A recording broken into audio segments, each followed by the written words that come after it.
Ngono kuwi. Angles kekes. Angles kekes. Rasa saya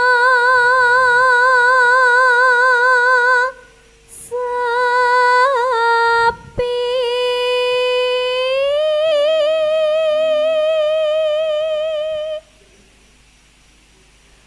Nata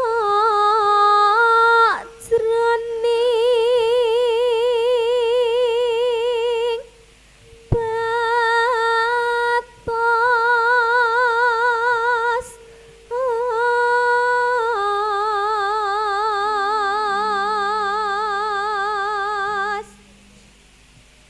ilang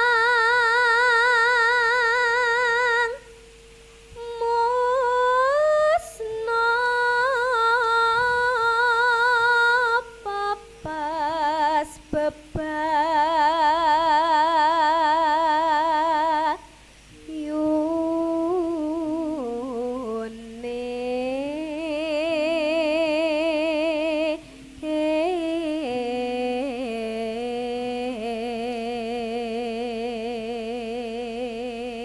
Dek Niken, nggih dalem. saya arep takon nek saumuran awakmu iki lho. Terus apa ya iso lagu-lagu kaya ngono kan lagu putus cinta to.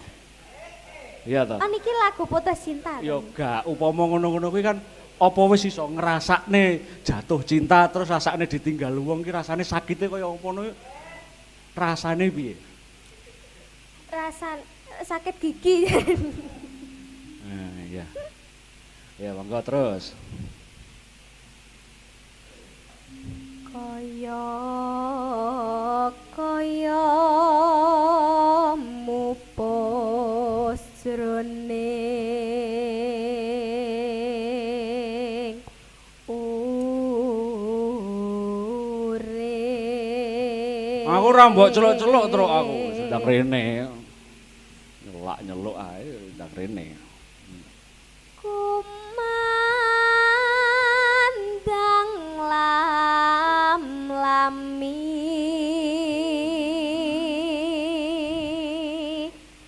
saya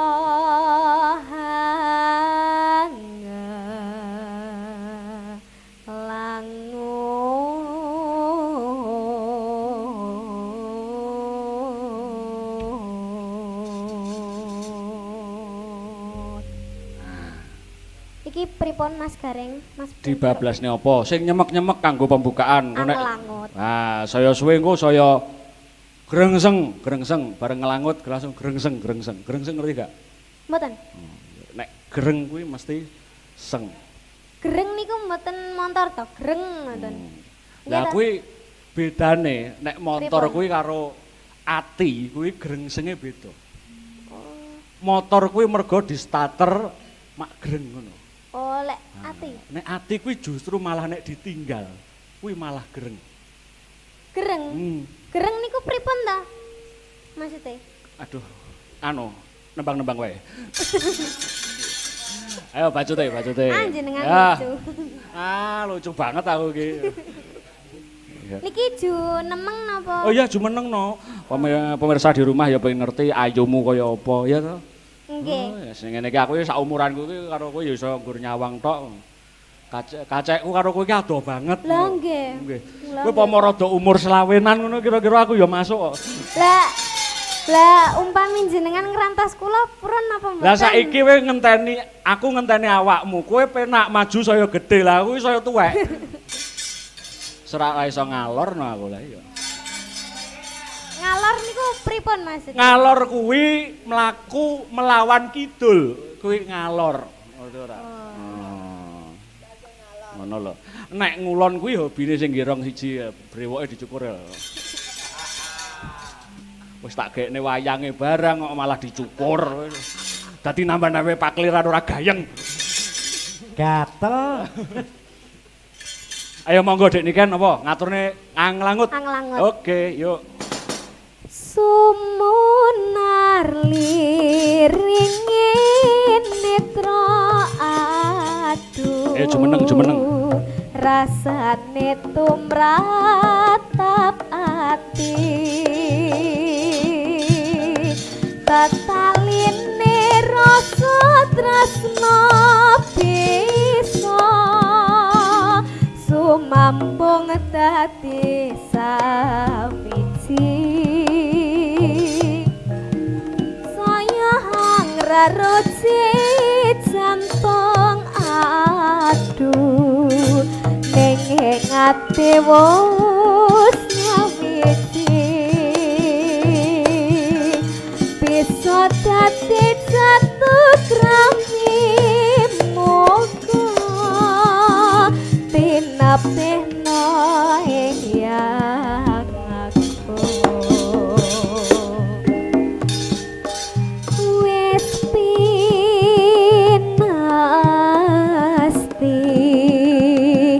dadi kersane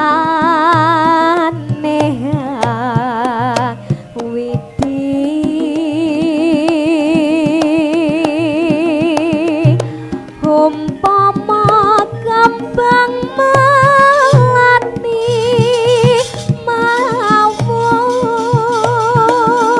kumbang-kumbangan ngisapi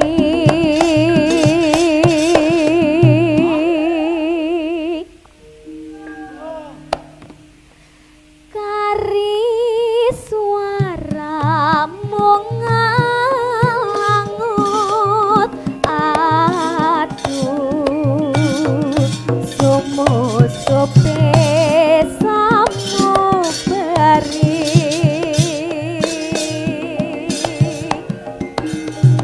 ramo-ramo jroning ati tamah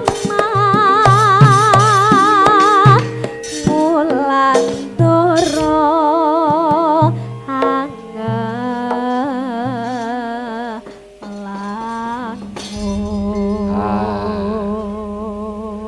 Nek nembang lagu sing rada nyemek-nyemek kok Dik Niken ya apik to. Alhamdulillah.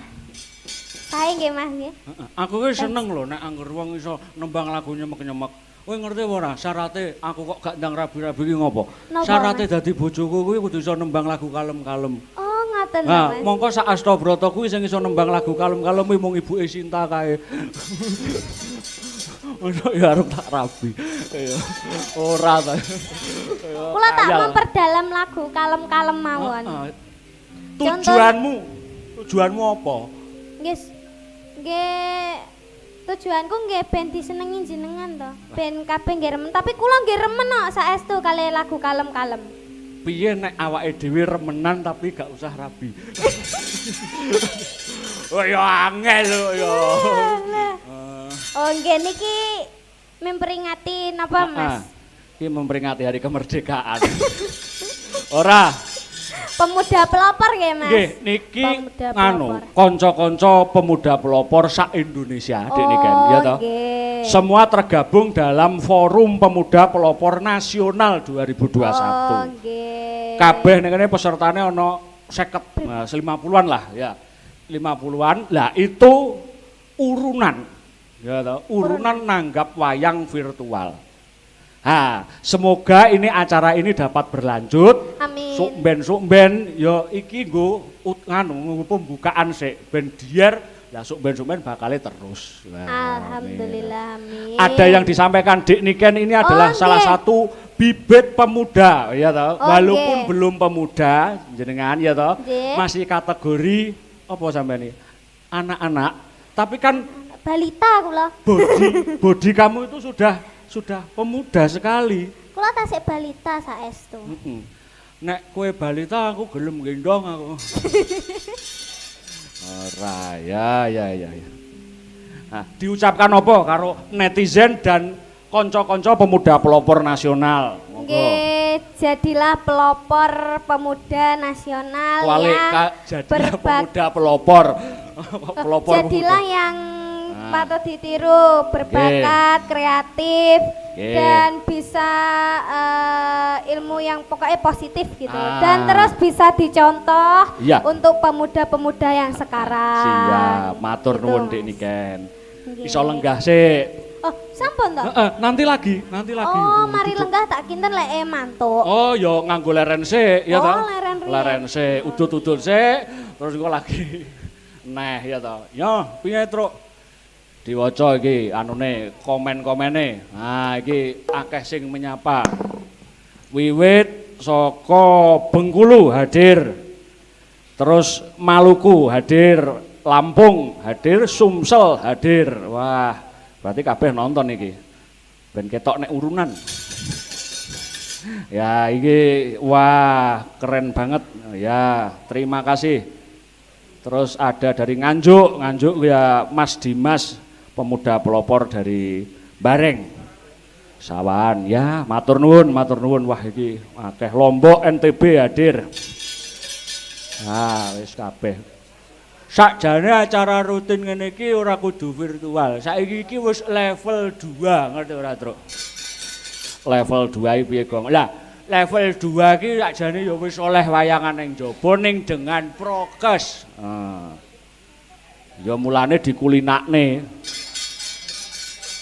Jadi mungkin desa-desa kuwi arep nanggap wayang apa sapa sing nanggap wayang ning jaba iso diwiwiti sakjane level 2 iki. Ora mungkin dibuyak, ora mungkin dibubarne. Iki kesenian dudu barang haram, ya ta? Dadi sak bisa-bisane awake dhewe tetep jaga kahanan kanthi ya prokes nek pentas ning jaba. Ngono. Iki sing hadir ning gone sanggar iki wah kira-kira nek 300-an gitu ya. 300 wong menjaga prokes, iya. Bacute, wah, ki neng apa ki pamundut saka WA. Nyuwun gending Dik Niken, wah Dik Niken. Kadung tresno dibawani Asmarandana, oh ya, mangke. Terus napa niki? Gelang alit, oh nggih, matur nuwun. Saking Mbak Dewi Oktaviani, wah keren. Lampunya dimatikan berasa bioskop, wah ya. Yo, saiki gentian ngrungokne saka nglerek kono, Dek Sinta coba. Aku suwi ra ngrungokne suarane. Nggih, sugeng dalu, Mas Dalang. Ya, Dek Sinta, bagaimana kabar? Alhamdulillah sehat walafiat. Sekolah lancar? Alhamdulillah lancar. Ya, ini sudah kelas 3 kan? Nggih. Berarti mau lulus. Ya. Nggih, Mas. Meneruskan ke perguruan tinggi atau langsung bekerja? Insya Allah meneruskan ke perguruan tinggi. Hebat. Sinden Astobroto harus berakademisi. Ya. Jadi nembang apa-apa ki sarwa cak. Ora akademisi, ora cak. Ya cak. Insting alam ya apik, akademisi ya apik. Oh ngono. Dek Sinta ngaturne apa, Dek? Sing gayeng, Dek? Niki ingkang gayeng napa ingkang alus? Oh, sing gayeng. Oh, sing gayeng. Nah iki gak sing gayeng ae sampean. Nggih. Niki requestipun Pak Surat. Waduh. Wah, dengaran lucu banget to kowe. Nyuwun lali janjine. Pancen kowe iki senengane dilalekne janjimu. Lah ini. Mengke nek mboten dipinangkani kula dibegal. Oh iya. Nggih. Mosok Mbah Surat sing genter iki begal ora. Loh, orang yang diam itu kan belakangnya kita nggak tahu toh, Mas. Iya, Lah nggih. Aku juga orang yang diam di belakangku, ngerti ora ya? Belakangnya diam, aku orang yang diam belakangku saya diam meneh. Jenengan diam, belakangnya jenengan warek entut. Iya ya. Cek. Dibawani ora lali janjine dibawani ora? Ya oh, nggih dibawani saged. Bawani no. Niki jumeneng napa Ya, Lenggah. jumeneng. Harus jumeneng. Ndelosor piye to masuk ndelosor. Kuwi karpet sing ning ngisormu ki tak tukokne dadak wingi, ngerti ora? Nah, mulane kuwi dienggo dadi jumeneng ben ketok abang-abang. Ndi to Mas wong wis mbledhes. Etok-etoke iki aku ki ragat ngono lho. Etok-etoke ragat aku ki. Aku malu no aku di kancah nasional etok-etoke tuku karpet. Oh nggih. Nah, kuwi kembange ngerti ora kuwi? Aku tuku kuwi kembang larang kuwi. Kembas niku. Ora ya asline nggone ibuku asline. Ya, ayo dibawani, Dik. Apa-apa ki nganggo bawa. Dina Minggu kang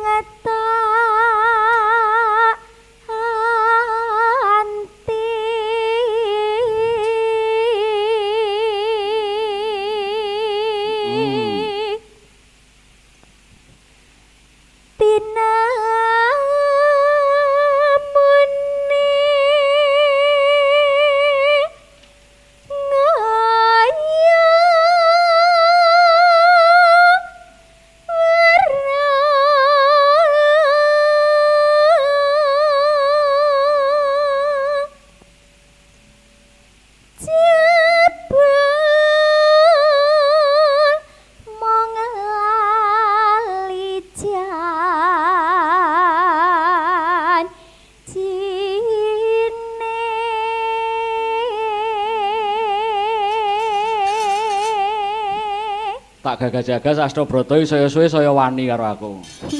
Statuse ra nek sing genah ro Mas aku. Jenenge Akbar nggih status nonton Pak D ngono lho matane iki. Urung meneh iki Adit iki nggih status lanjut Abah Badar. Aku iku ora abah ning abuh aku iki. Elok. Kula tak nggih mengke. Nggih. Ndereke Mbah Kung ngoten. Terus saya tuwek kowe gawe status Mbah Yut ngono ta. Kowe sing kono gawe status anu nderekne dinosaurus ngono dadi sisan tuwek aku iki. Ora ngerti. Nah, nggih, ya monggo. Anane pijarasa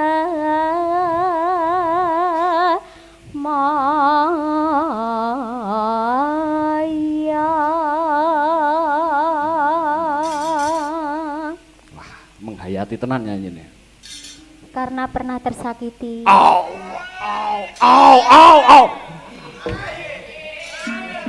Sakit hatiku, ngerti ora? Renuko. Ya. Apik tenan lho, suaramu saya apik Dik Cinta. Iya dong. Wah. Kowe ndagelmu engko ya nanange ndi suarane. Kok nang tak unggahne dhewe nang. Pinter golek alasan. Loh, iya, wong lanang kuwi kudu ngono. Terah, Mas. Wong lanang kuwi adate memang kudu pinter golek alasan. Mergo ngadepi wong wedok sing kakean alasan. Dadi piye? Wong lanang ngono kuwi pinter golek alasane, wong wedok kuwi kakean alasan. Lah mergo kakean janji yo nan wong lanang. Iya. Saking semua itu disebabkan oleh kaum laki-laki, Mas, hasil ini. Kingko nek bar goro-goro kok bedukane saya banter kowe penyebabnya. Nanti dia desa simbal kowe sigar dadi loro, Tron. Ya, terus. Nganter-anter angan duka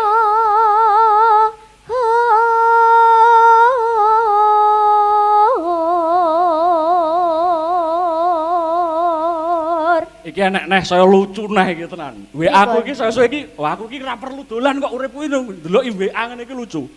Sing gerong lho chatting aku. pripun? Titip salam kanggo bojoku Den. Lah terus Lah opo wis ora sak omah. Oh bojone jenengan aman teng griya Bunyamini. Asline ngono pasemon asline reng. Ngono jaken ben gak dhewe nang omah. Reno-reno arek-arek iki. Ya apa tah. Ya terus nih. Aku wis ora percaya.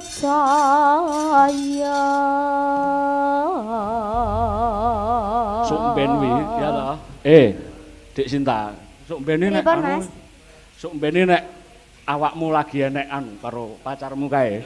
Pripun? Terus dia menyatakan alasan. Ngono jawabanmu cukup siji. Aku wis ora langsung ngono. Lah ngono. Ngono kuwi. Mas dibaleni ya Mas ya. Aku wis ora percaya tampani kendang. Oh, lho. Kowe sing karo oh iya. Aslinya begitu. Oh, aslinya begitu. Enggak. Bilang dong, aku itu biar tahu masuknya di mana. Ya. Yuk. Balen ya Mas. Aku wis ayo. Aku wis ora percaya.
Beduke saya banter. Mergo aku wis ora gara-gara kuwi. Janjane kowe neng ndi?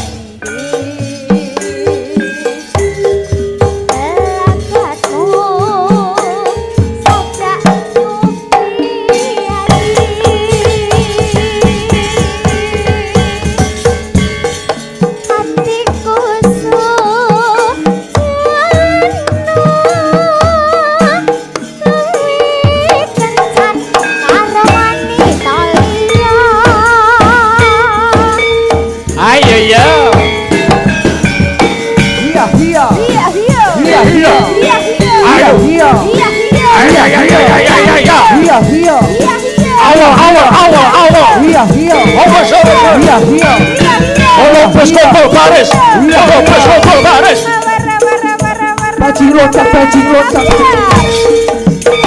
Janjane kowe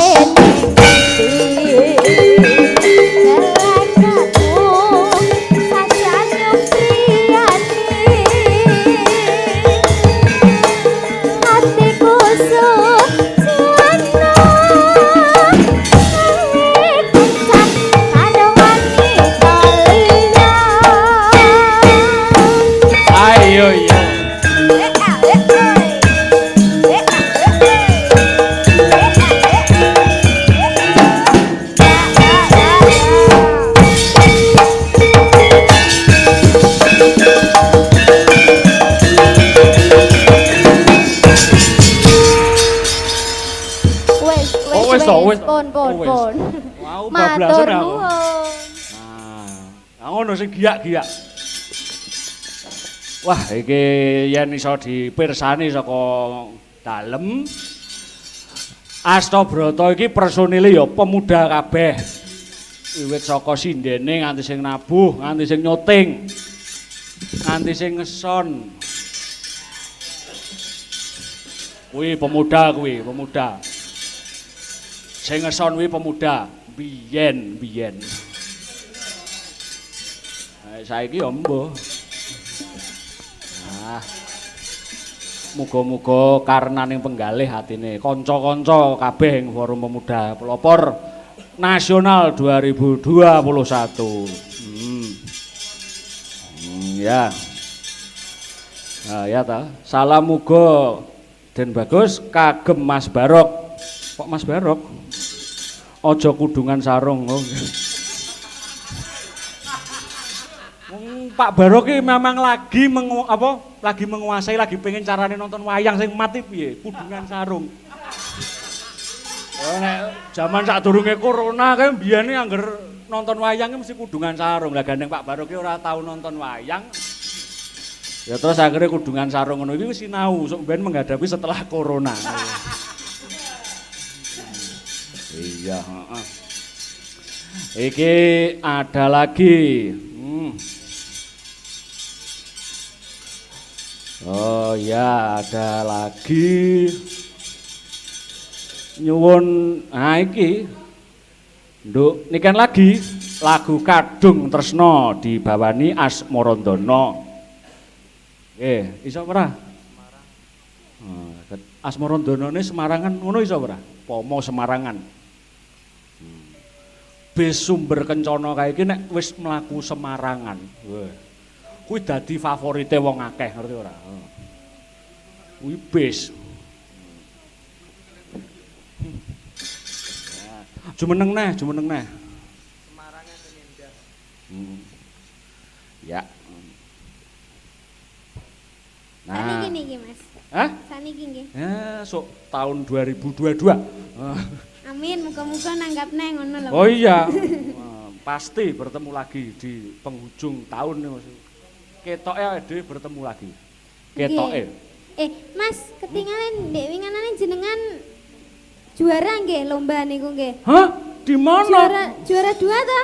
Juaranya siapa? Juara 2 nggih. Oh, nggih juara. Nggih niku jenengan lomba balap karung napa lomba kerupuk napa ngemut klereng? Lomba nelusupne dom, ngerti ora? Oh, nelusupne dom niku juara kalih. Juara kalih. Saestu? Saestu. Lah. Hebat no berarti jenengan. Wong sijine dome penak ya juara siji. Domku gandeng ora patek penak ya. Terus juara loro. Ya alhamdulillah. Nelusupne dom niku nggih. Matur nuwun lho ya. Oh nggih. Sampun diucapkan juara nelusupne dom. Nggih, semangat lho nggih. Nggih, semangat juga buat kamu. Kamunya siapa? Ya ndak tahu. Ayo Asmarandono Semarangan. Iki mongko menginjak not sing dhuwur banget nek Semarangan iki. Mbah Narto ki ngono kuwi, Truk. Iya, tenan. Coba.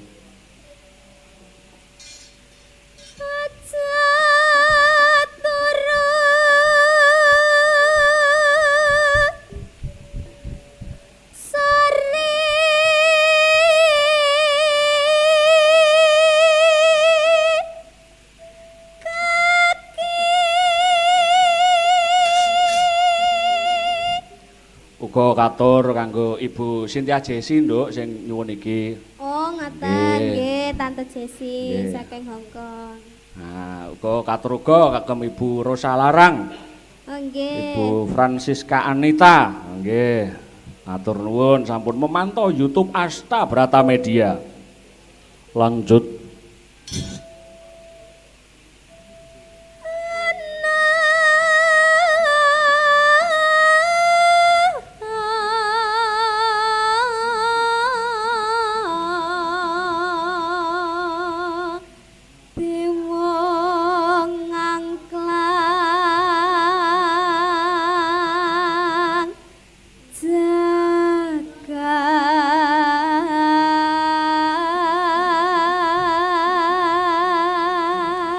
Iki aku karo ngecek statuse wong-wong sing arepe nulis aku aneh-aneh tak cek iki. Ya bahaya nek gak nek kontrol saka aku. Oh ya, oke. Untung jenengan kula privasi, Pak. Oh iya, gak apa-apa. Privasi aja aku juga gak butuh tahu. Tahu gak sih loh? Nah, iki arep tak cek siji-siji. Salintrini kan waduh. Ayo, delokan to. Napa? Apa ya enek wong arep mayang kok iso diceluk Akbar iki lho. Tutuk-tutukno. Diunggahne engko diunggahne Akbar. Digarapi. Ya, nyangking bokor kancanane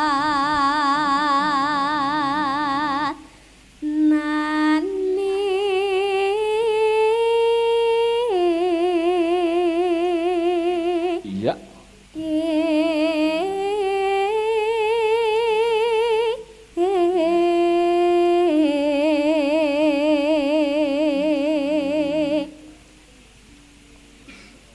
Dek wingi kula nderekne adike jenengan. Adikku siapa?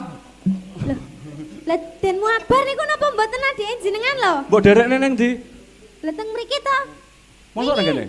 Lho nggih to. Kapan? Dek wingi. Lho, wingi Dek ki. wingi dalu. Oh, sing mayang ning kene ki Akbar ta wingi ki?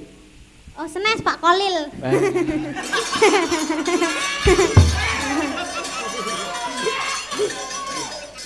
Sabutane ngene lho, gak gathuk-gathuk Pak Kolil iki. Wah. Ah. Wong tahu kok. Bapakku ki tahu marai adikku koprol buta ki